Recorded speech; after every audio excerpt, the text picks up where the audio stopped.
Setiap awal adalah langkah menuju akhir, dan dunia telah lama memulai langkah-langkah menuju kehancurannya.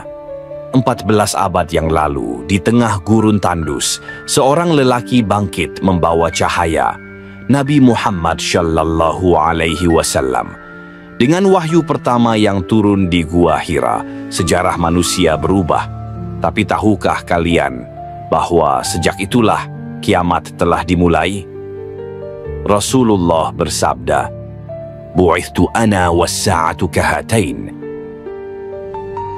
Aku diutus dan kiamat seperti dua jari ini. Jarak antara beliau dan kiamat sedekat dua jari. Dunia berubah dari zaman kegelapan menuju cahaya, dari penyembahan berhala menuju sujud kepada Rabb semesta alam.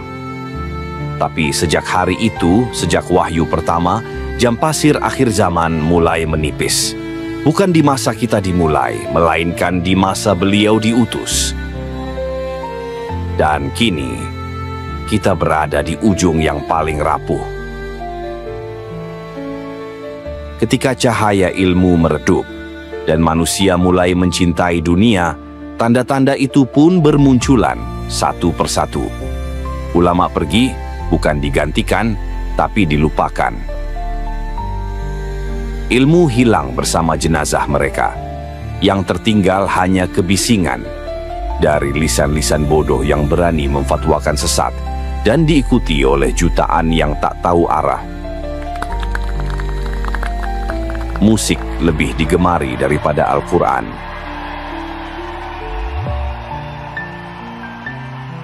Zina dianggap cinta. Khamr berganti nama jadi gaya hidup. Wanita berpakaian tapi telanjang. Tubuh jadi komoditas, bukan lagi kehormatan. Masjid menjulang indah, ber-AC, berlampu kristal, tapi kosong dari jiwa dan sujud yang khusyuk. Dan di zaman yang serba terbalik ini, seorang ibu melahirkan seorang anak yang kelak memperlakukannya seperti budak. Ibu dibentak, ayah dipermalukan, orang tua menjadi beban di mata anak-anaknya. Budak melahirkan tuannya, itulah tanda bahwa fitrah telah koyak. Langit menurunkan hujan, tapi bumi tak lagi subur, tanah tetap gersang. Seolah keberkahan telah dicabut. Dan waktu terasa melesat begitu cepat. Hari terasa seperti jam, minggu seperti hari. Kita hidup, tapi terburu-buru menuju akhir.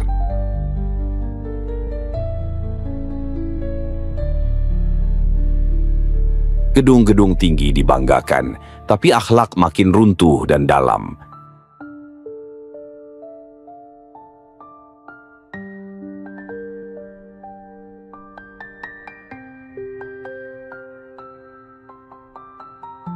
Zaman memang berganti, bukan hanya pakaian dan bangunan, tetapi juga hati manusia.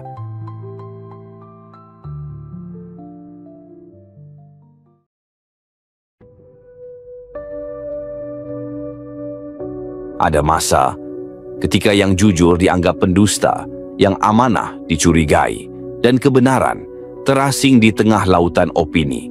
Itulah zaman fitnah. Fitnah syahwat yang tak lagi disembunyikan. Fitnah syubhat yang dibungkus dalil dan dikemas modern. Yang bodoh diberi panggung, yang fasik diberi kekuasaan.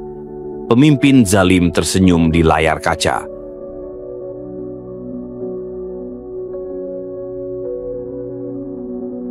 Sistem hukum rusak, tajam ke bawah, tumpul ke atas.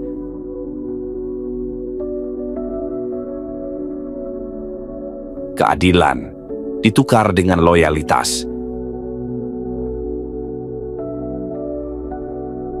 Dan yang lebih gelap dari malam, ketika fitrah manusia dikaburkan. Pria menyerupai wanita, wanita menyerupai pria. Identitas menjadi pilihan, bukan anugerah.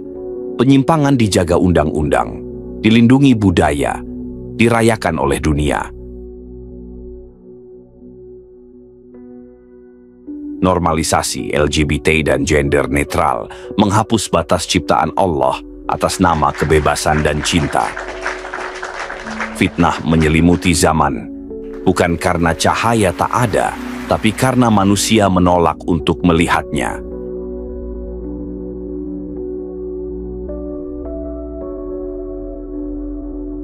Ketika dunia menjadi kampung kecil, jarak tak lagi berarti. Pasar dari timur dan barat bersatu di ujung jari. Digitalisasi menyatukan segalanya, kecuali hati manusia. Kita hidup di zaman global, tapi tak lagi punya arah. Manusia berlari cepat, tapi banyak yang lupa kemana tujuannya. Umat Islam makin banyak, tapi seperti buih di lautan, terombang-ambing tanpa kekuatan dan arah. Agama tinggal nama, identitas di KTP, bukan dalam laku dan akhlak. Masjid ramai saat sholat Jumat, tapi kosong di waktu subuh.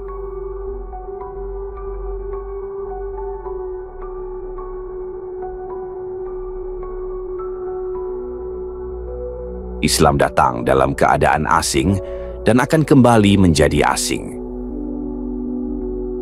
Hari ini, yang berpegang teguh serasa menggenggam bara. Teknologi terus melesat, tapi jiwa makin mundur.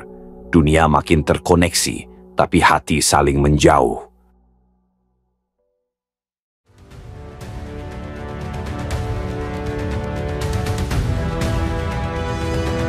Tanah-tanah yang dulu diberkahi, kini dipenuhi darah.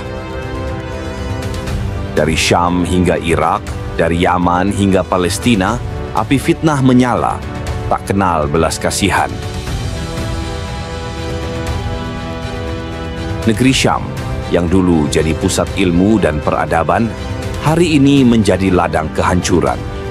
Bom jatuh di tempat anak-anak bermain, tangis menggantikan azan. Rumah jadi puing, masjid jadi debu.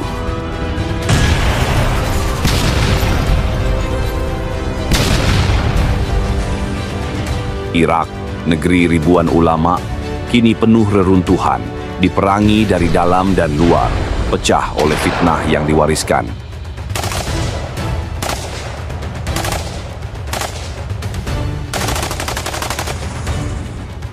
Yaman, tanah sabar dan iman, tercekik oleh perang saudara, blokade, kelaparan, dan krisis kemanusiaan. Umat Islam menjadi korban di negerinya sendiri.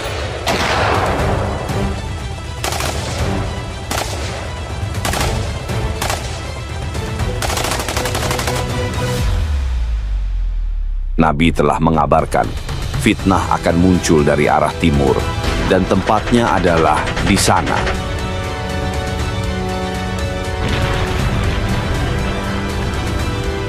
Tanah yang dulu menyinari dunia, kini dibakar oleh api fitnah yang tak kunjung padam.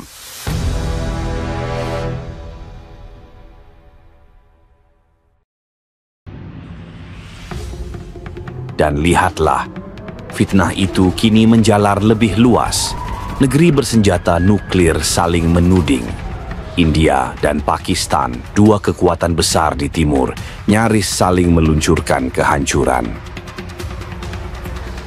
Ledakan mengguncang Kashmir, pesawat tempur terjatuh, rudal melintasi langit, dan ribuan nyawa bergantung pada satu keputusan politik.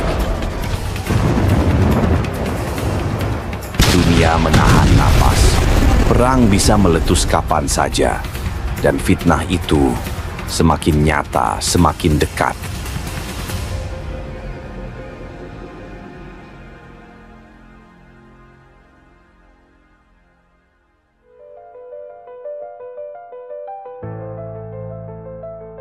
Setelah api fitnah membakar tanah-tanah para nabi, sebuah tanda lain mulai tampak dari balik reruntuhan.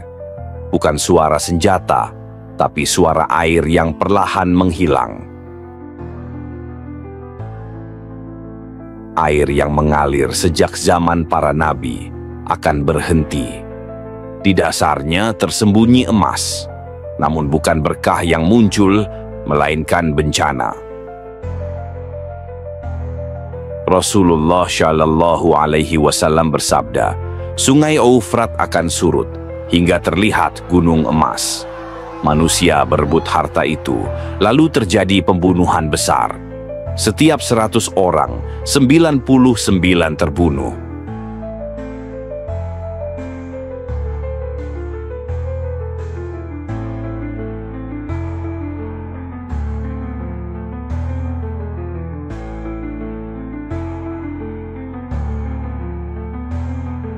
Hari ini, Sungai Eufrat mengalami penurunan debit air yang signifikan akibat perubahan iklim dan aktivitas manusia.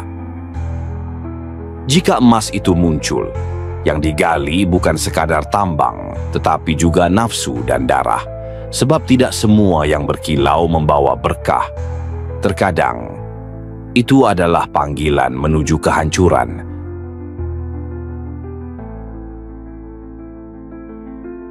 Dan kini, kita memasuki kegelapan yang lebih dalam.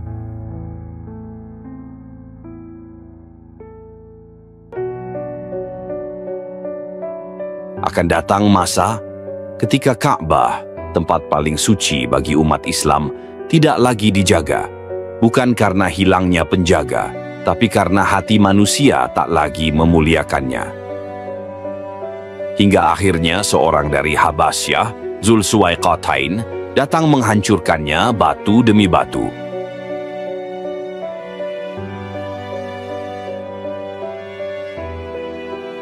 Itulah saat iman benar-benar tercabut. Islam tinggal nama. Al-Quran masih dibaca, tapi tak lagi diamalkan. Masjid tetap berdiri, tapi hanya sebagai simbol. Hati kosong, raga bergerak, tapi tanpa ruh.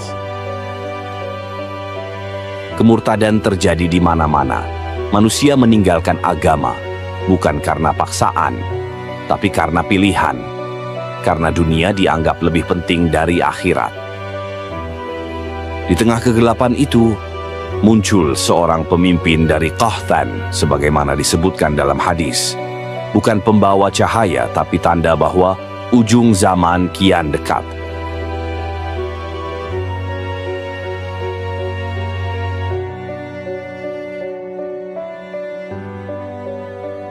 Namun saat itu, orang-orang tak lagi tahu arah. Mereka mencari petunjuk, tapi semua jalan tampak sama.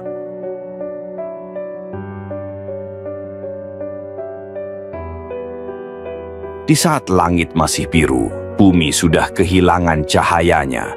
Kaum beriman seperti titik kecil di samudra kegelapan, dan suara kebenaran tenggelam di tengah hiruk-pikuk dunia yang tuli.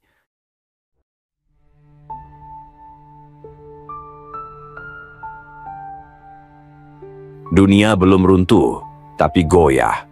Umat manusia belum kalah, tapi mulai kehilangan arah. Kepercayaan pada pemimpin, sistem, bahkan masa depan, semuanya retak perlahan.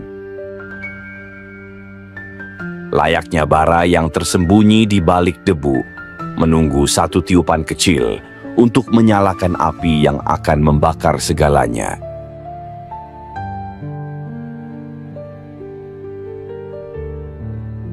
Dan bayangkan, ketika saat itu benar-benar tiba, ketika semua konflik ini meledak bersamaan. Ketika Barat dan Timur tak lagi bertarung lewat proksi atau perwakilan, tapi memilih untuk saling menembakkan senjata pamungkas mereka. Amerika dan Eropa bersama sekutunya membentuk satu front besar, berhadapan langsung dengan Cina, Rusia, dan Aliansi Timur. Dunia terbagi menjadi dua kubu besar.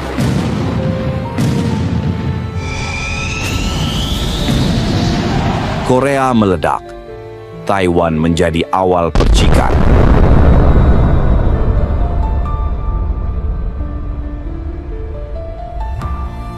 Lalu konflik merembet ke Timur Tengah, ketika Iran dan Israel menumpahkan seluruh persenjataan mereka.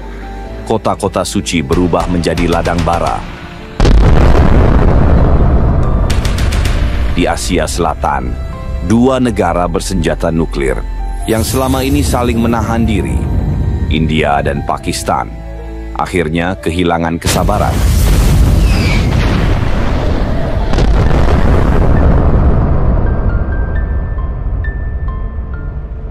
Dan dalam hitungan minggu, kota-kota raksasa menghilang dari peta. Moskow, New York, Tel Aviv, Beijing, semuanya menjadi abu. Satelit jatuh, jaringan internet global mati. Dunia kembali ke kegelapan. Tak ada pemenang. Yang tersisa hanya kehancuran.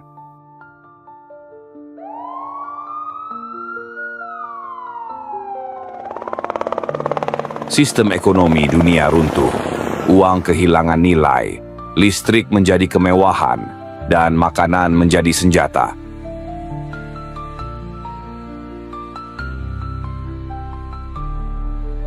Dan jika semua itu terjadi, negara-negara besar akan pecah, pemerintahan tumbang satu persatu, militer kehilangan arah, dunia menjadi reruntuhan kosong tanpa pemimpin dan tanpa kepastian.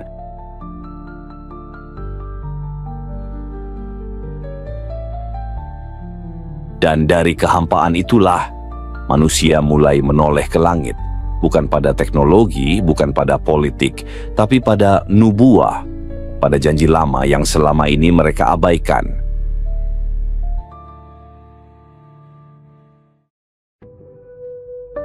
Dan akhirnya, muncullah harapan itu, bukan dari istana, bukan dari medan perang, tapi dari seorang lelaki saleh yang tinggal di Madinah. Ia bukan pemimpin, bukan jenderal. Ia dikenal hanya oleh segelintir orang karena kesalehannya. Diam, sederhana, tapi jiwanya bersinar di tengah gelap zaman. Beberapa ulama dan orang-orang beriman mulai menyadari tanda-tanda yang selama ini hanya dibaca dalam kitab, kini hidup di hadapan mereka.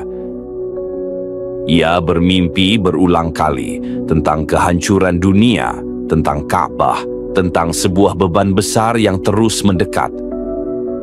Lelaki itu panik.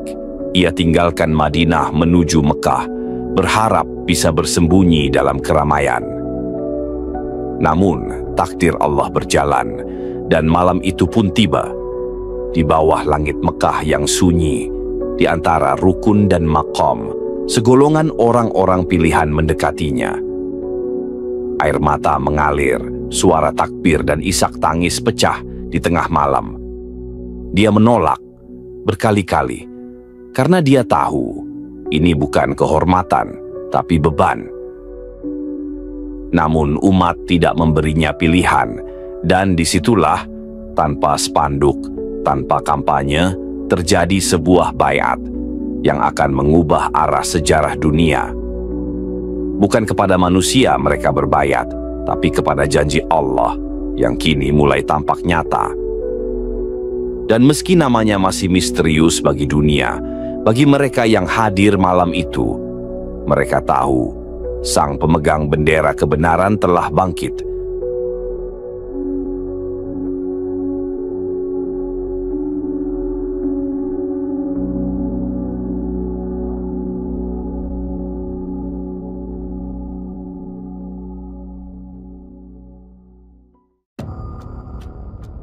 Malam itu di Makkah, seolah sunyi menjadi saksi bahwa dunia baru saja berubah arah. Namun di luar tanah suci, tak semua menyadari. Sebagian dunia tak percaya, sebagian mencibir, mencela. Siapa lelaki dari Madinah itu? Bagaimana bisa dunia berubah hanya karena sebuah baiat diam-diam? Namun kabar itu menyebar, lewat lisan ke lisan, dari hati ke hati. bagi mereka yang beriman dan menanti. Kabar itu bukan kabar biasa, tapi isyarat bahwa janji-janji Allah mulai nyata. Namun tidak semua menyambutnya dengan cinta. Kekuasaan yang merasa terancam mulai bergerak. Sebuah pasukan dikirim dari Syam, dari Damaskus, menuju Makkah. Mereka bukan membawa salam, tapi senjata untuk memadamkan harapan sebelum menyala. Namun takdir Allah lebih kuat dari rencana manusia. Saat pasukan itu melintasi padang pasir, bumi bergetar, langit bergemuruh, dan dalam sekejap, tanah membuka mulutnya. Seluruh pasukan ditelan bumi, tanpa tersisa. Itulah tanda langit pertama, yang tak bisa ditolak, tak bisa direkayasa. Dunia terdiam, bahkan yang membenci, kini mulai takut.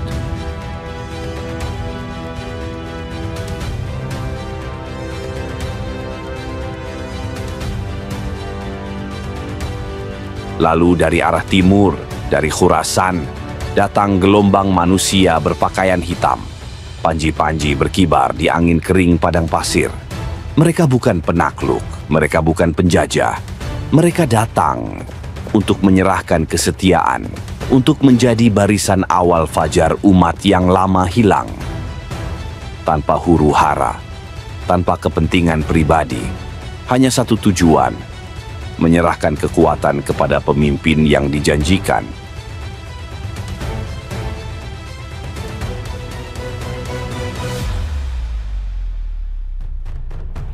Dan di saat itulah, orang-orang mulai bangkit dari tidur panjangnya. Umat yang tercerai mulai melangkah mendekat. Langit belum bersih, tapi fajar mulai menyingsing. Umat belum menang, tapi tonggak kebangkitan telah ditegakkan.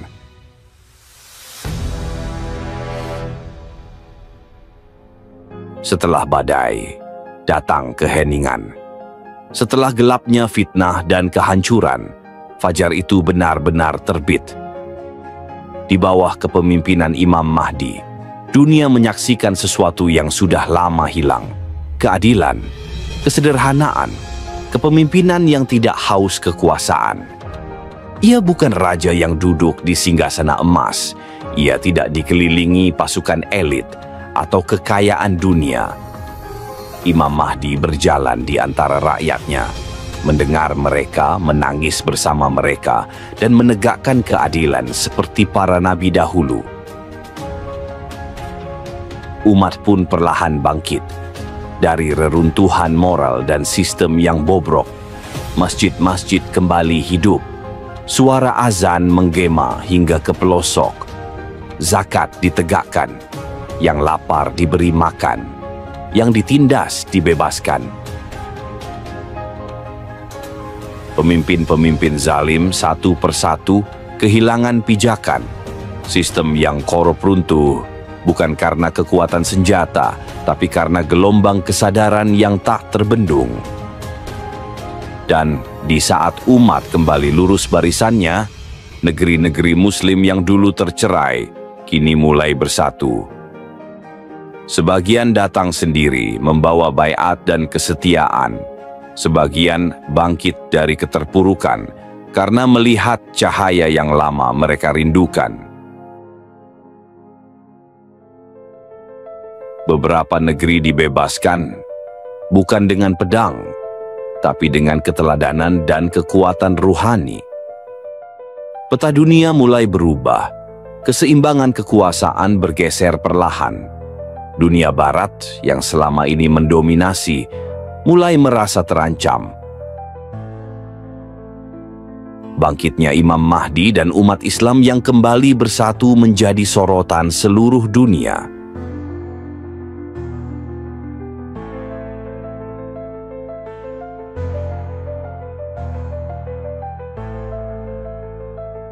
Namun kebangkitan itu tak diterima dengan tangan terbuka oleh kekuatan Barat. Sebaliknya, mereka melihatnya sebagai ancaman besar. Panjang sudah jalan yang mereka tempuh untuk mendominasi dunia, dan tidak akan mereka biarkan sebuah kekuatan yang bersatu, yang tercerahkan, mengancam hegemoninya. Di balik senyuman diplomasi, perjanjian damai yang pernah dibuat antara kaum muslimin dan bangsa Romawi mulai dilanggar.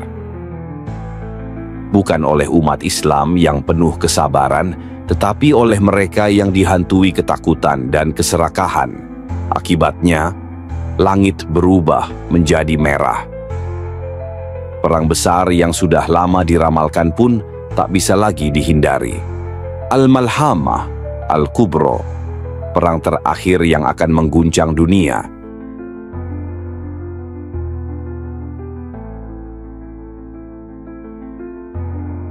Perang besar ini bukan sekadar bentrokan antara pasukan, tapi adalah perang untuk menentukan nasib umat manusia. Kekuatan timur dan barat akan bertemu di medan perang, di titik pertemuan sejarah yang tak terelakkan. Kekalutan terjadi di kedua belah pihak. Pasukan yang dipimpin oleh Imam Mahdi datang dengan keyakinan dan keberanian. Pasukan barat yang masih memiliki senjata canggih dengan segala kekuatan teknologi menghadapi mereka. Namun, perang ini bukanlah tentang senjata dan taktik semata, melainkan tentang keyakinan, keimanan, dan kesetiaan pada Allah. Pasukan Imam Mahdi tak hanya dilengkapi dengan peralatan tradisional, pedang, tombak, dan kuda, namun dengan keteguhan hati yang tak tergoyahkan. Di tengah pertempuran yang mengguncang, pertolongan ilahi mulai terasa. Senjata modern tak mampu menembus tembok keimanan. Langit berpihak dan bumi menjadi saksi. Pasukan Muslim maju dengan keberanian yang mengguncang. Barisan musuh runtuh satu persatu. Kemenangan mengalir dari timur hingga ke barat, dan akhirnya Al-Malhamah Al-Kubra menjadi babak kemenangan umat. Panji hitam berkibar di atas tanah yang dulu porak-poranda. Negeri-negeri Islam bersatu kembali di bawah satu kepemimpinan dengan satu tujuan, menegakkan keadilan. Kini dunia tahu kekuatan sejati bukanlah pada senjata, tapi pada hati yang teguh dan berserah kepada Allah. Perang besar ini bukanlah akhir, melainkan awal dari kebangkitan yang sesungguhnya.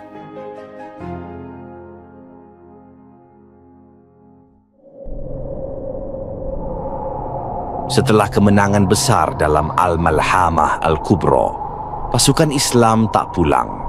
Mereka tak kembali untuk merayakan, karena mereka tahu masih ada satu janji yang belum terpenuhi.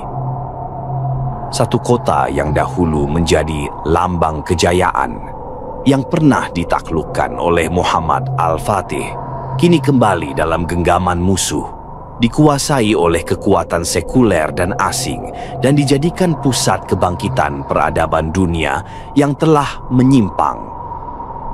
Konstantinopel, atau yang hari ini dikenal sebagai Istanbul. Dari Syam mereka bergerak, melintasi reruntuhan negeri, membelah medan yang telah rusak akibat perang global, dengan tekad yang tak bisa dihentikan. Imam Mahdi memimpin sendiri ekspedisi itu. Bukan dengan kendaraan lapis baja, bukan dengan serangan udara, tapi dengan pasukan berkuda dengan senjata yang sederhana, pedang, perisai, dan panji Rasulullah yang berkibar di depan barisan. Dan tibalah mereka di gerbang kota yang pernah disebut oleh Nabi sebagai kota yang akan ditaklukkan oleh kaum muslimin untuk kedua kalinya. Tak ada rudal, tak ada drone, tak ada suara mesin perang. Yang ada hanyalah gema takbir dan gemuruh kaki pasukan yang penuh keimanan. Dan saat mereka mengepung kota itu, kejadian yang disebut dalam hadis pun terjadi. Kaum muslimin memekikkan Allahu Akbar, dan benteng-bentengnya runtuh tanpa perlawanan berarti. Sebagian mengatakan mereka tak perlu berperang keras karena kota itu ditaklukkan dengan zikir.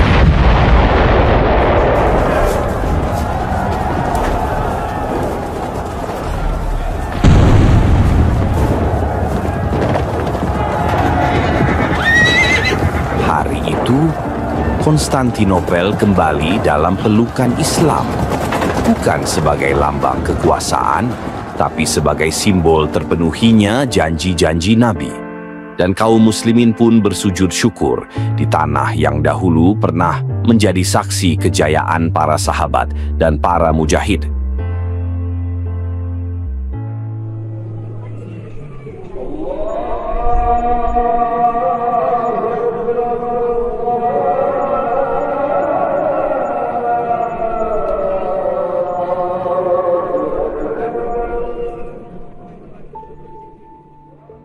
Hari itu, bumi bersaksi atas takbir yang menggema dari dinding-dinding kota tua Konstantinopel.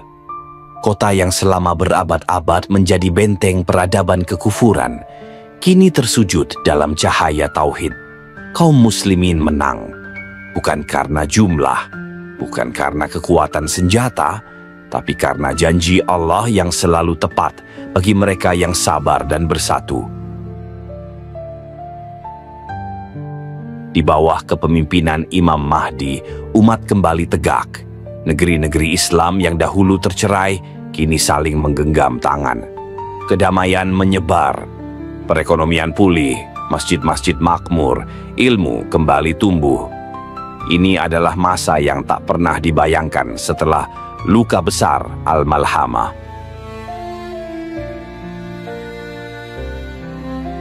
Namun, sejarah selalu mengajarkan bahwa kemenangan bukanlah akhir dari perjalanan, bahwa di balik setiap kelapangan selalu ada ujian yang menanti.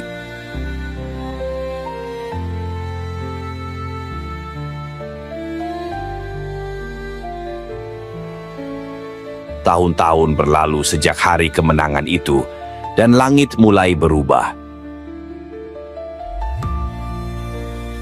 Tahun pertama, hujan hanya turun sepertiga dari biasanya. Sungai-sungai menyusut, ladang mulai retak. Tapi umat tetap bersabar. Tahun kedua, langit hanya mengizinkan 2/3 dari air yang dulu menghidupkan bumi. Tanaman tak tumbuh sempurna, hasil panen menyusut. Harga melonjak, mulut-mulut mulai kelaparan. Dan ketika tahun ketiga tiba, langit benar-benar diam, tak setetes pun turun. Tanah berubah menjadi abu, hewan-hewan mati, anak-anak menangis dalam pelukan yang tak lagi bisa memberi. Bukan hanya tubuh yang diuji, tapi iman.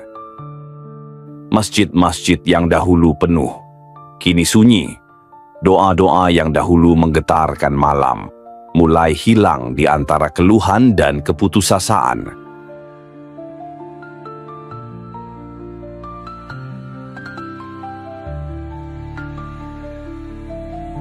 Orang-orang mulai mencari jawaban di luar cahaya wahyu. Mereka tertarik pada janji-janji baru, ajaran yang terdengar manis, tapi jauh dari kebenaran. Muncullah para penyeru kebebasan yang membungkus syirik dengan kata kemanusiaan. Nabi-nabi palsu mulai bermunculan. Mereka menjanjikan solusi tanpa sujud, menawarkan harapan tanpa iman, dan sedikit demi sedikit umat terpecah lagi. Hawa nafsu jadi kiblat, dunia jadi Tuhan. Inilah masa-masa paling gelap.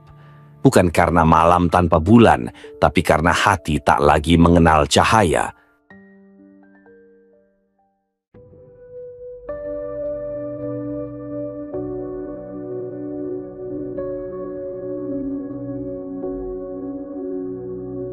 Ketika manusia merasa tak sanggup lagi menanggung lapar, Ketika doa tak lagi menembus langit yang membisu, maka mulailah fitnah itu berhembus. Muncul suara-suara yang tak lagi hanya menyesatkan, tapi juga menggerakkan massa, menciptakan kekacauan. Sistem dunia mulai retak, kekuasaan global berubah wajah. Sebuah tatanan baru dibangun atas nama stabilitas, tapi di baliknya tersembunyi tirani. Lalu, sebuah berita mengejutkan menyebar ke seluruh dunia. Sosok misterius muncul dari arah Khurasan. Dari reruntuhan kota dan lembah tandus, dengan kekuatan dan pengaruh yang tak bisa dijelaskan. Dialah Al-Masih Ad-Dajjal, pendusta terbesar sepanjang zaman.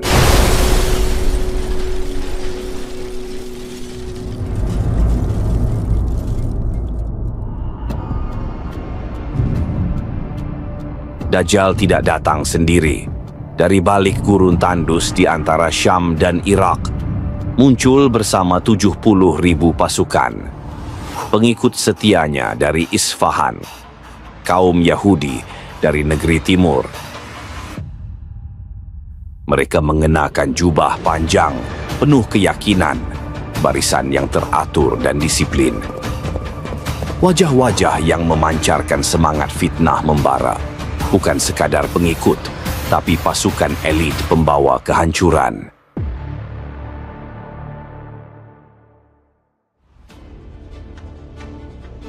Dajjal, sosok bermata satu yang membawa malapetaka bagi dunia. Dengan tipu daya yang memikat, ia mengaku sebagai Tuhan, membawa dirinya sebagai penyelamat ilahi yang dinantikan manusia, mengundang kekaguman sekaligus kebingungan, menyesatkan hati yang lemah dan membutakan mata jiwa. Dia menguasai langit dan bumi, memerintahkan hujan turun di musim kemarau, memaksa bumi menumbuhkan tanaman di tanah tandus, menghadirkan api yang dingin menusuk tulang, menciptakan surga semu yang membakar hati. Janji-janji palsunya menggoda ribuan jiwa. Wanita-wanita yang rapuh dan orang-orang awam terseret dalam pusar fitnahnya.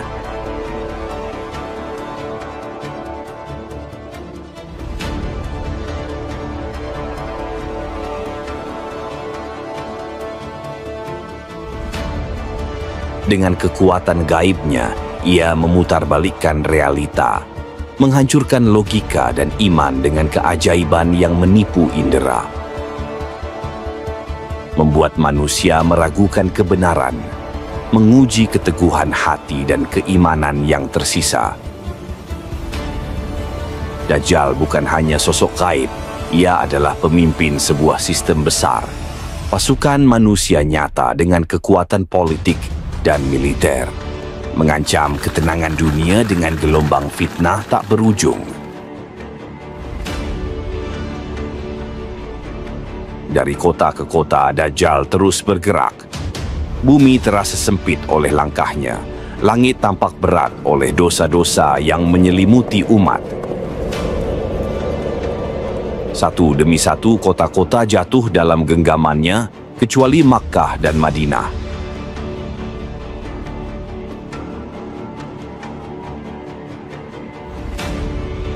Ia terus bergerak menuju jantung umat Islam, tanah suci Madinah, kota Rasulullah. Namun kota ini tidak seperti yang lain. Ia dijaga oleh langit. Di setiap gerbangnya berdiri para malaikat menjaga agar sang pendusta agung tak dapat melangkah masuk. Langkah Dajjal terhenti di luar batas kota dan bumi diperintah untuk berbicara. Terdengarlah gempa besar mengguncang Madinah, bukan untuk meruntuhkan bangunan, tapi untuk menggugah hati dan menyingkap rahasia yang tersembunyi. 3 kali guncangan dari langit, 3 kali seruan dari arasy Tuhan. Orang-orang munafik, mereka yang selama ini tinggal di kota Nabi, tapi hatinya berpaling kepada musuh Allah, terpaksa keluar. Mereka keluar dengan wajah bingung, terhuyung di antara ketakutan dan keraguan, tertarik oleh cahaya palsu yang dibawa Dajjal, laksana ngengat yang mengejar api. Dan disitulah terbongkar siapa yang benar-benar beriman dan siapa yang selama ini hanya menyamar. Madinah tetap berdiri tegak, bukan karena tembok dan batu, tapi karena benteng iman yang tak bisa ditaklukkan. Ia tetap suci, tetap terlindungi, karena inilah kota yang diwarisi oleh para sahabat, yang dibangun di atas pengorbanan dan cahaya kenabian. Namun ini belum akhir. Sang pendusta tidak berhenti. Langkahnya masih terus menjelajah bumi, dan fitnahnya terus menjalar tanpa henti. Umat Islam kini terpecah antara mereka yang bertahan dan mereka yang tenggelam dalam tipu daya.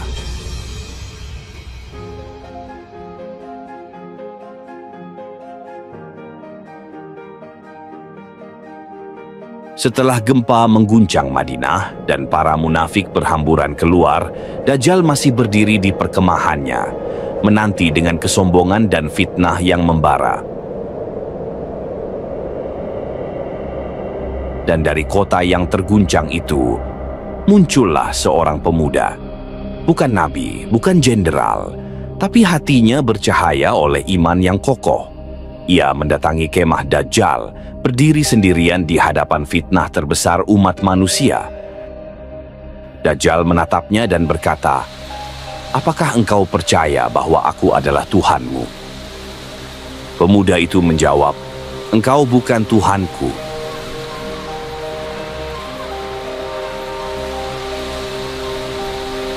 Dajjal pun memerintahkan agar ia dibunuh.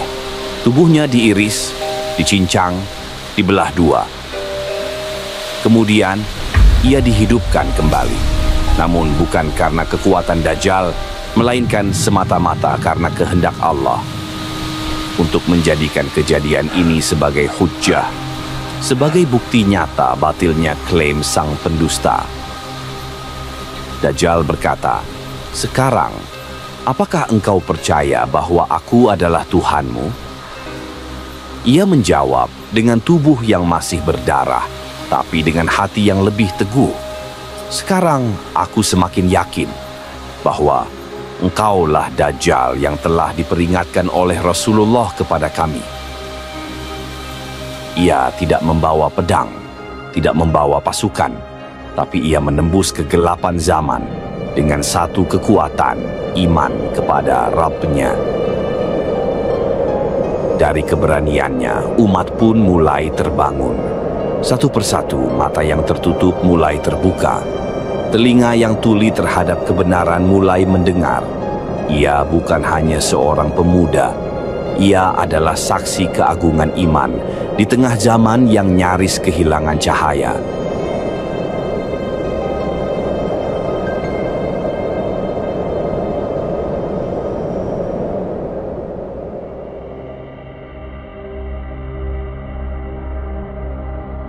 Dajjal pun bergejolak. Ia tidak mundur, tapi ia mempercepat langkahnya. Menuju setiap negeri, melewati setiap kota, menaklukkan manusia dengan tipu daya yang tak pernah dikenal sebelumnya. Ia berjalan secepat hujan, tertiup angin, seperti awan yang terbang di atas padang. Tidak ada tempat yang tidak disinggahinya.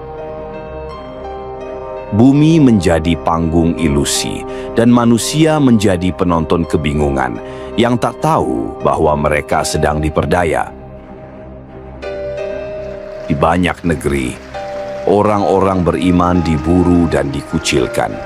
Yang mengikuti Dajjal hidup dalam kenyamanan palsu. Yang menolak, hidup dalam penderitaan. Wanita-wanita bodoh, kaum awam yang tak berilmu, menjadi barisan terdepan pengikutnya. Mereka menyangka dia penyelamat, padahal dialah penghancur sejati.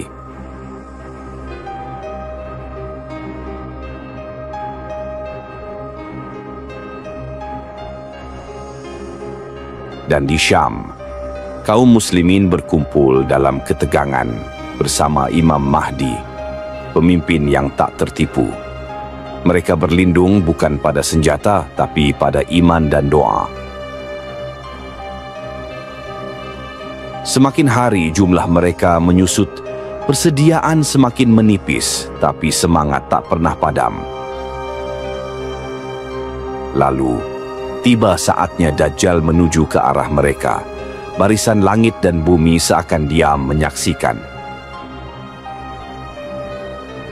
Umat Islam yang tersisa kini bersiap menghadapi ajal atau pertolongan.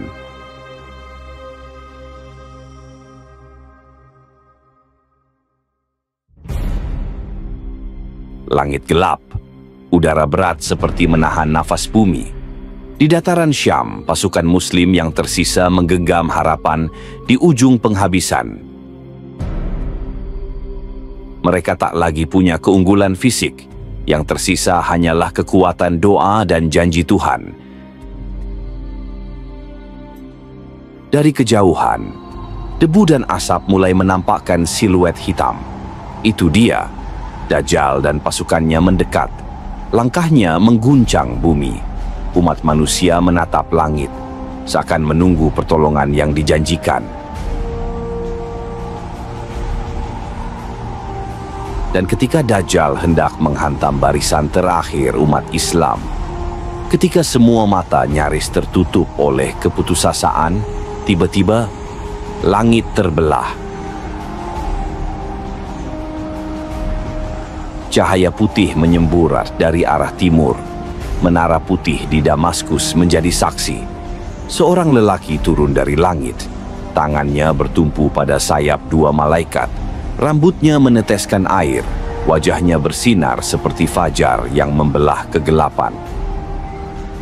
Itulah dia, Isa bin Maryam. Turun kembali ke dunia.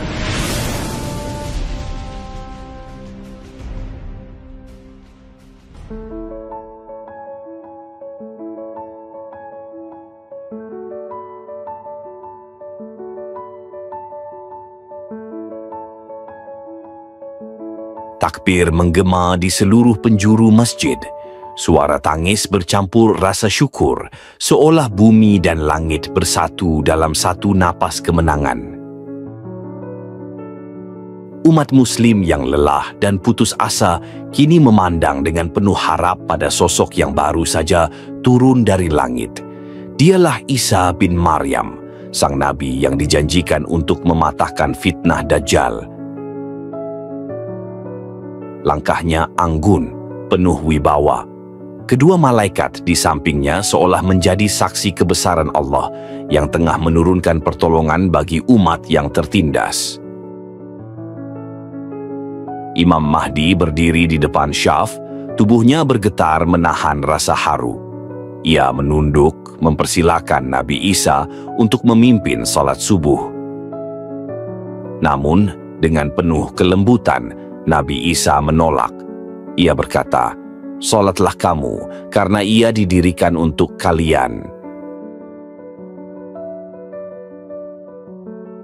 Dengan kalimat itu, Nabi Isa menegaskan bahwa ia datang bukan membawa syariat baru, tetapi melanjutkan ajaran yang telah dibawa oleh Nabi Muhammad. Tangis semakin pecah di antara umat Muslim. Hati yang tadinya dicekam ketakutan, kini terangkat dengan keyakinan bahwa pertolongan Allah telah tiba. Di antara wajah-wajah yang penuh harap itu, tampak luka lama umat di Palestina ikut menangis. Negeri yang lama terjajah, kini seakan ikut menanti kebebasan di bawah cahaya kemenangan. Setelah salat, Nabi Isa berdiri di hadapan umat. Dengan suara lembut namun tegas, ia menenangkan hati mereka, menyatukan barisan, dan mempersiapkan jiwa mereka untuk menghadapi pertempuran terbesar sepanjang sejarah umat manusia. Sementara itu, fitnah Dajjal kian mendekat, bagaikan badai yang siap menghantam. Namun di balik itu semua, cahaya kemenangan perlahan menyingkap kegelapan, menandakan bahwa kebenaran akan kembali tegak di muka bumi.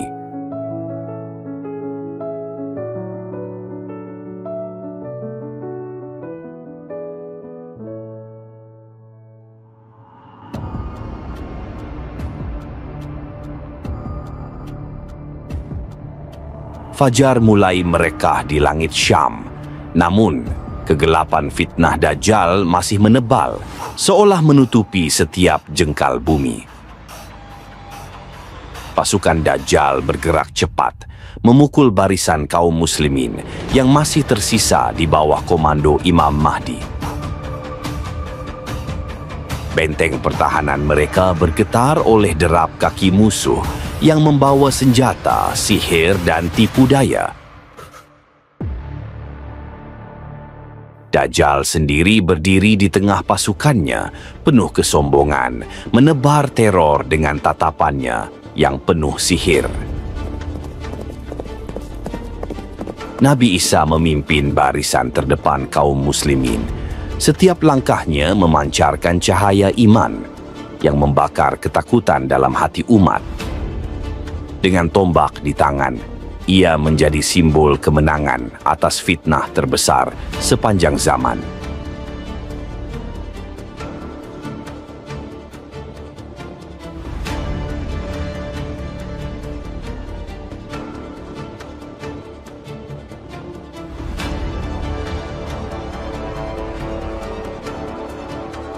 Pertempuran pun meletus. Dentingan pedang beradu dengan sorak takbir yang menggema di antara debu dan darah. Pasukan Muslim berjuang mati-matian menghadapi tipu daya Dajjal yang membuat sebagian barisan goyah.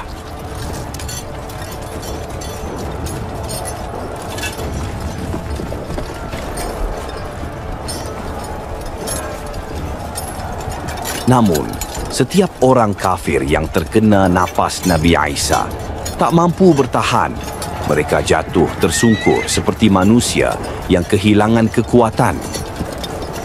Tak ada yang sanggup melawan cahaya kenabian yang memancar darinya.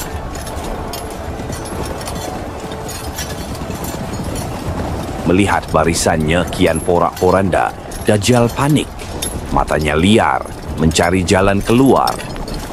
Ia melarikan diri ke arah barat, menuju gerbang Lod di Palestina, berharap bisa menyelamatkan diri dari kehancuran. Palestina yang selama ini menjadi saksi penderitaan umat Islam, kini akan menjadi saksi kejatuhan fitnah terbesar sepanjang sejarah.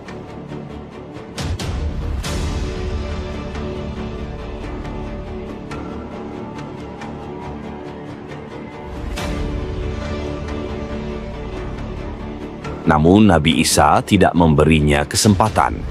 Dengan kecepatan luar biasa, beliau mengejar Dajjal yang ketakutan. Di hadapan gerbang Lud, Dajjal terpojok. Napasnya terengah, tak ada lagi tempat bersembunyi.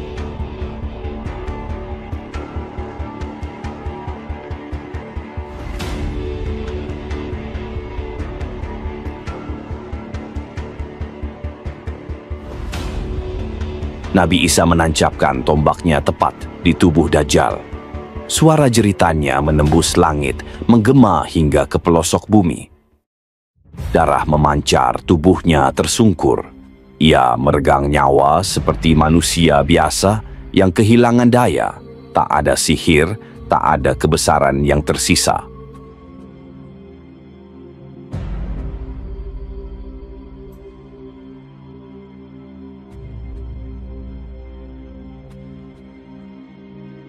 Semua tipu dayanya runtuh dan fitnahnya berakhir. Dan bumi pun terdiam, seolah alam ini menyaksikan bagaimana kebenaran kembali tegak. Sementara itu, pasukan Dajjal tercerai-berai, kehilangan arah dan kehilangan pemimpin. Kini, kemenangan ada di pihak umat Islam. Cahaya keimanan kembali bersinar, memecah kegelapan yang telah lama mencengkeram dunia.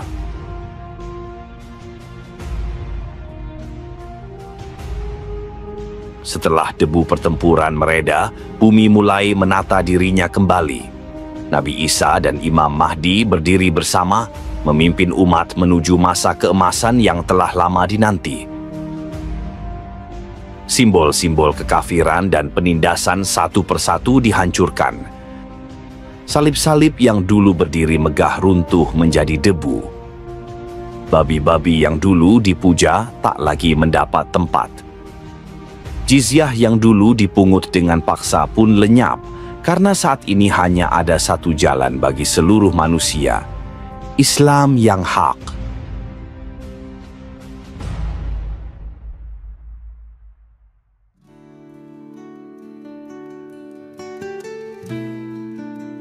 Yahudi dan Nasrani yang dulu merasa sombong dengan kekuasaan mereka, kini takluk di hadapan Islam. Tanah-tanah yang dulu mereka rebut dari umat Muslim, termasuk bumi Palestina yang penuh berkah, kini kembali di bawah panji Islam. Negeri yang pernah bersimbah darah para syuhada itu, kini menyaksikan bagaimana kebenaran menang mutlak, menyingkirkan kesombongan mereka yang menindas. Dunia berubah menjadi taman keadilan dan kedamaian. Singa dan kambing hidup berdampingan, menandakan betapa harmoni dan keseimbangan telah kembali ke muka bumi.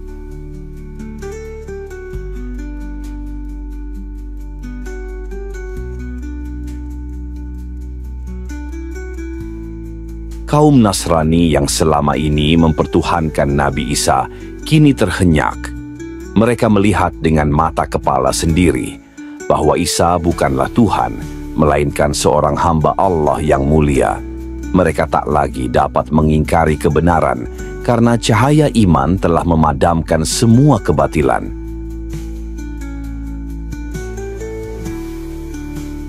Pertikaian agama yang pernah membelah manusia menjadi kenangan lama. Kini hanya ada satu suara, satu ikatan iman yang mengikat seluruh umat manusia.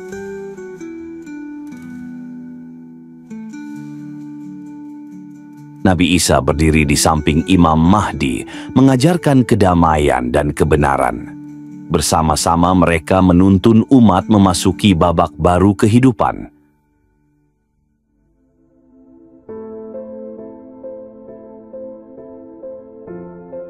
Dunia telah melewati badai tergelap sepanjang sejarah peradaban. Fitnah Dajjal telah berakhir, darah tertumpah, kota-kota hancur, bumi bersaksi atas kehancuran yang belum pernah disaksikan sebelumnya.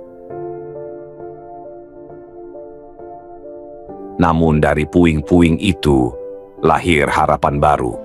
Cahaya keimanan kembali menyinari langit yang lama diliputi gelap.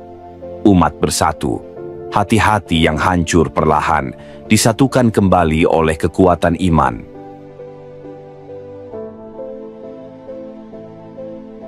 Tapi dunia kembali berduka. Setelah semua luka mulai mengering, satu kehilangan besar kembali mengguncang. Sang pemimpin akhir zaman, Imam Mahdi, yang membimbing umat melawan kegelapan, kini telah wafat. Ia kembali ke sisi Tuhannya setelah menunaikan tugas mulianya dengan penuh keberanian dan keteguhan. Umat menangis, namun tidak kehilangan arah, karena tongkat kepemimpinan kini berada di tangan sosok yang dijanjikan, Nabi Isa alaihi salam, seorang nabi yang turun membawa keadilan, rahmat, dan kebenaran. Dengan tegaknya syariat Islam, keadilan mengalir seperti air jernih di tanah yang gersang. Manusia kembali hidup dalam ketenangan, tanpa keangkuhan teknologi, tanpa kesombongan modernitas. Dunia terasa suci, seolah-olah zaman kenabian kembali hadir.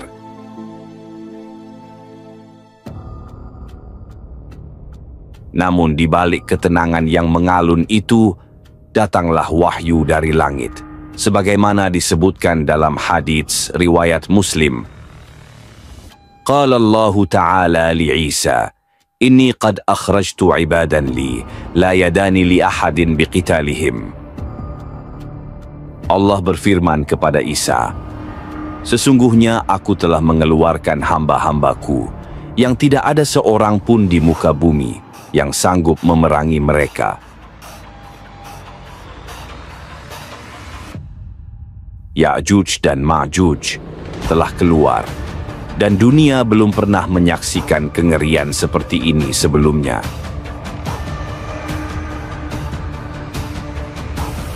Dan ketika saat itu tiba, dinding besi yang dahulu dibangun oleh Zulkarnain atas izin Allah akhirnya runtuh. Dari balik celah itu, keluarlah kaum yang selama ini dikurung, mengalir seperti banjir, menggulung seperti badai. Mereka adalah Ya'juj dan Ma'juj. Bukan monster berkepala 3, bukan jin bersayap, tapi manusia. Manusia dengan jiwa yang telah hancur, rakus, brutal, tak mengenal belas kasih.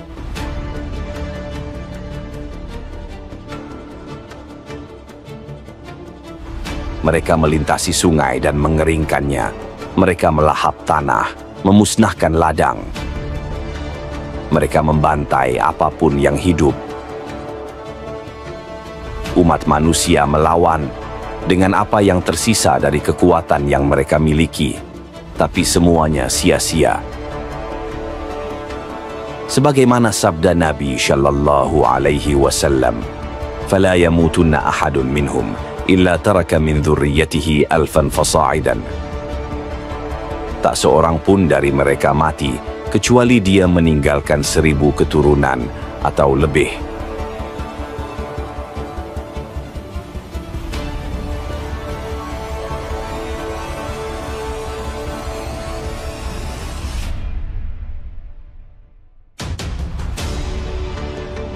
Jumlah mereka seperti debu, bahkan gunung sekalipun tak cukup tinggi untuk menahan langkah mereka.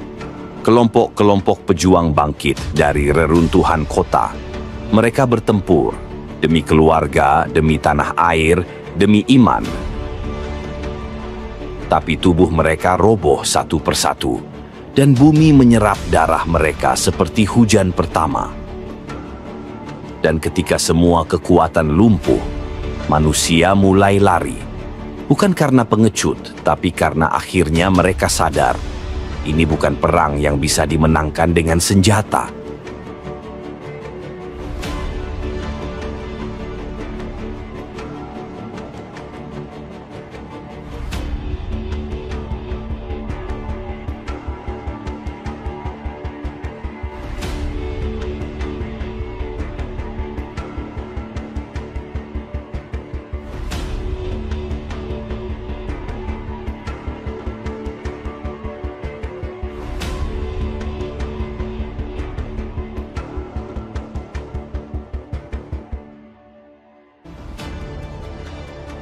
Dan Nabi Isa memimpin orang-orang beriman meninggalkan dunia yang telah hancur, menuju tempat tinggi, menuju tempat yang hanya bisa dijangkau oleh doa. Ya'juj dan Ma'juj telah mengambil bumi, dan kini seluruh kehidupan menunggu keajaiban dari langit.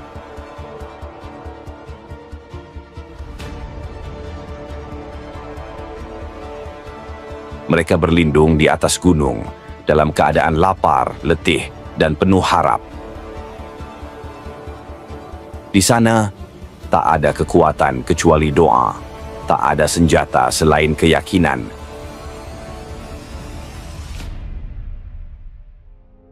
Nabi Isa dan kaum mukmin tinggal di sana hingga makanan mereka habis, hingga dedaunan menjadi santapan terakhir.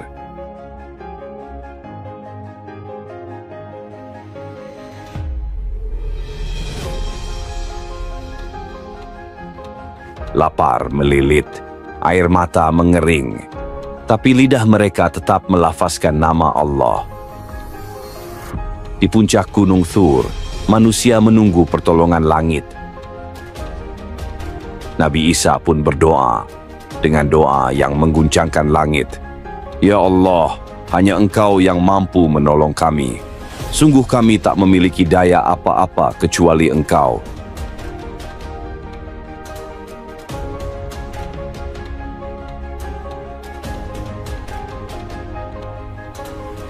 Dan ketika bumi tidak mampu lagi menampung darah, dan langit bergema oleh tangis orang-orang beriman, saat itulah Allah menjawab doa nabinya.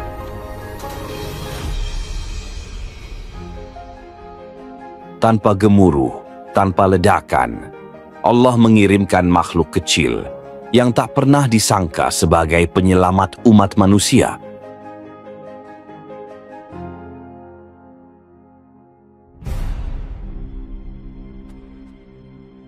Tanpa peringatan, ribuan, jutaan Ya'juj dan Ma'juj tiba-tiba tersentak. Mereka terbatuk, menjerit, meronta. Lalu, satu demi satu tubuh mereka ambruk. Allah, dengan segala kekuasaannya, cukup mengutus makhluk sekecil ulat untuk menumbangkan kekuatan terbesar yang pernah mengguncang dunia. Dalam sekejap, bumi dipenuhi jasad-jasad Ya'juj dan Ma'juj. Tubuh-tubuh mereka berserakan menutupi sungai, lembah, bahkan dataran tinggi. Hamparan mayat memenuhi horizon, hingga bumi seperti berhenti bernafas. Namun bencana belum benar-benar usai. Gelombang busuk dari bangkai-bangkai itu menyelimuti udara. Umat manusia nyaris tak sanggup bernafas. Langit suram, burung-burung tak lagi terbang, dan tanah menjadi lumpur yang mati. Maka Nabi Isa kembali memanjatkan doa, dan Allah mengirimkan burung-burung yang belum pernah terlihat sebelumnya. Mereka turun dari langit dengan sayap, membentang seperti awan, besar seperti leher unta, bercahaya dan membawa aroma surgawi.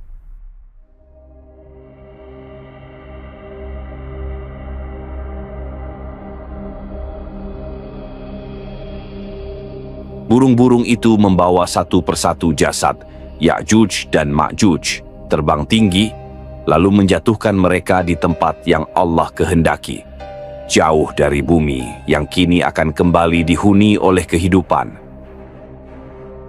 Dan kemudian, turunlah hujan. Tidak seperti hujan biasa, tapi hujan rahmat, hujan pemulihan, hujan yang membasuh luka sejarah umat manusia.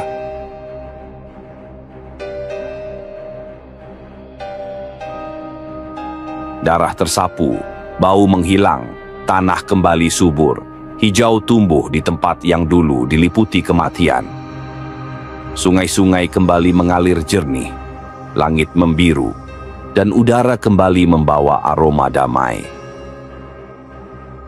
Umat manusia mengangkat wajah ke langit, bukan lagi dengan ketakutan, tapi dengan rasa syukur yang tak terlukiskan.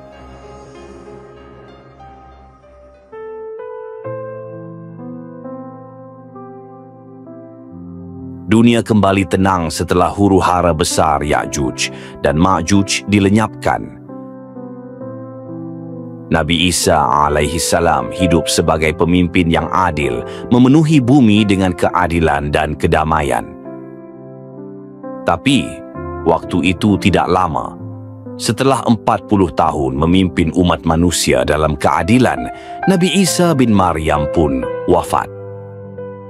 Sebuah kematian alami, sebagaimana disebut dalam hadis riwayat Abu Dawud. ثم يمكث في الأرض 40 سنة ثم يتوفى ويصلي عليه المسلمون. Kemudian Isa hidup di bumi selama 40 tahun, lalu ia wafat dan kaum muslimin mensolatinya. Sejak saat itu, dunia perlahan berubah. Satu persatu orang-orang beriman dipanggil oleh Allah. Ulama wafat, para penghafal Al-Quran berpulang, dan ilmu agama pun mulai hilang. Hingga perlahan, generasi baru muncul, Generasi yang tak mengenal lagi surat Al-Fatihah, tak tahu bagaimana solat, tak mengenal puasa maupun zakat. Semua simbol Islam memudar, diganti dengan kesesatan massal.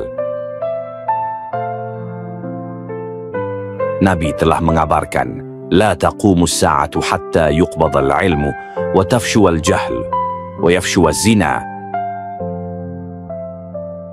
Hari kiamat tidak akan terjadi hingga ilmu dicabut, kebodohan merajalela, dan zina menyebar. Hadis riwayat Bukhari dan Muslim.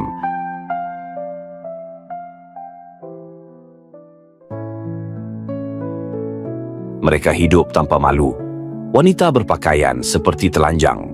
Lelaki menyerupai wanita. Wanita menyerupai lelaki. Islam tak lebih dari nama, dan Al-Quran hanya hiasan mushaf.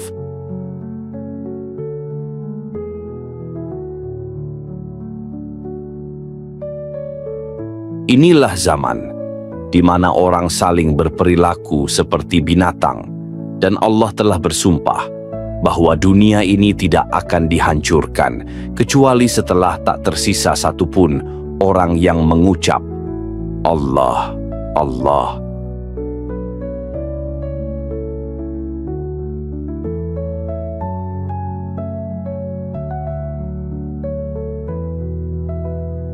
Maka saat itulah Allah mengirimkan angin lembut dari arah Yaman. Angin yang tidak terasa dingin, tidak pula menyakitkan. Namun, siapapun yang di dadanya masih tersisa seberat biji sawi iman, ia akan tersungkur dalam tidur abadi.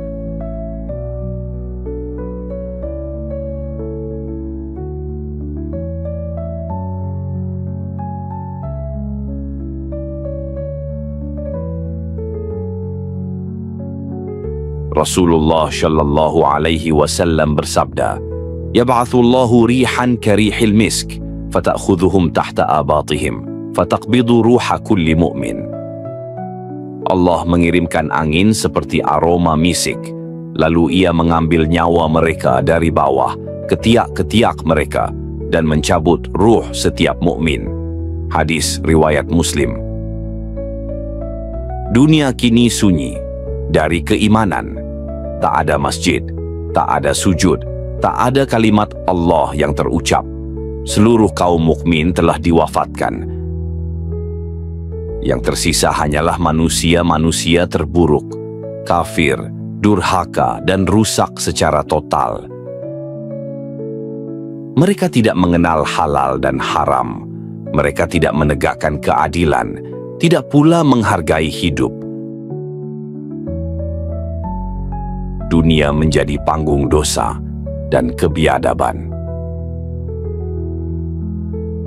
Maka, ketika bumi benar-benar tidak menyisakan iman, ketika tidak ada satupun hamba yang menyeru namanya, inilah saatnya kiamat akan dimulai.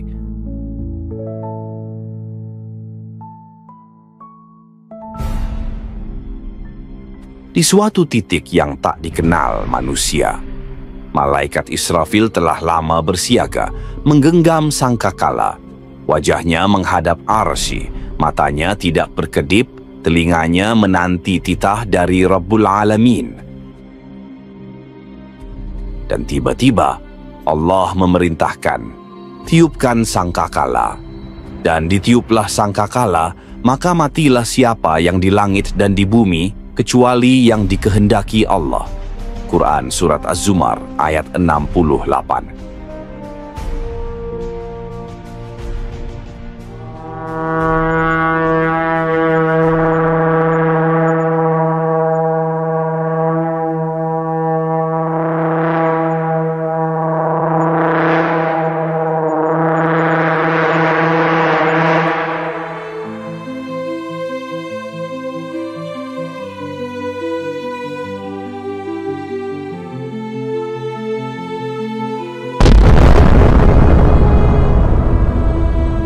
Gunung-gunung berterbangan seperti kapas.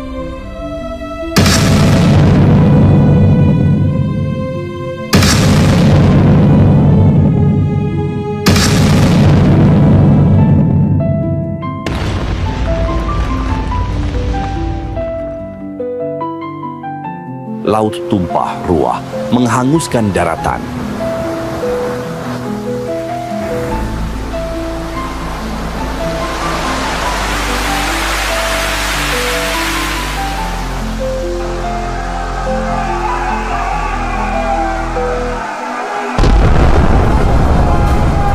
Bangunan tinggi dan teknologi megah luluh lantak dalam sekejap. Tak ada tempat berlindung, karena yang memerintah saat itu adalah kematian.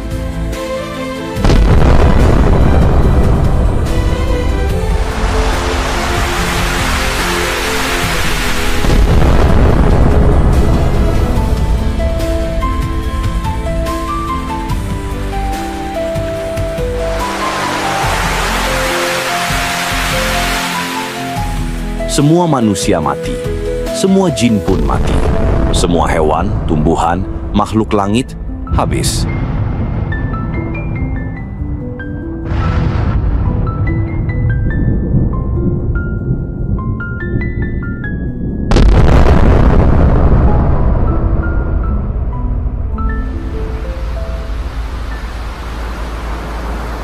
Bahkan malaikat maut diperintahkan mencabut nyawa sesamanya.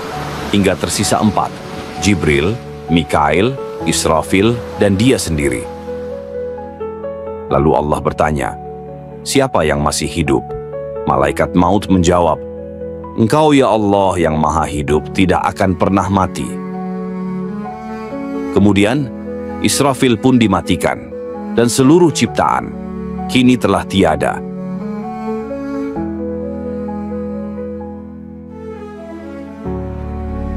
Setelah kematian terakhir terjadi, segala sesuatu kini benar-benar hening. Tak ada satu pun yang bergerak, kecuali Allah. Dialah yang maha hidup, yang tidak pernah mati. Allah menyeru dengan suara yang agung, Limanil mulkul yauma. Kepunyaan siapakah kerajaan pada hari ini? Tidak ada jawaban. Karena memang tidak ada siapapun yang tersisa untuk menjawab. Lalu Allah sendiri menjawab, Lillahil wahidil qahari. Kepunyaan Allah yang Maha Esa, lagi Maha Perkasa.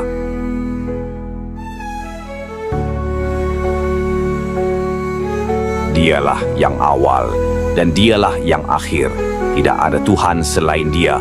Tidak ada kerajaan selain kerajaannya. Inilah saat seluruh makhluk ditampakkan kecil, fana, dan tidak berdaya di hadapan zat yang kekal dan mutlak, Allah Azza wa Jalla.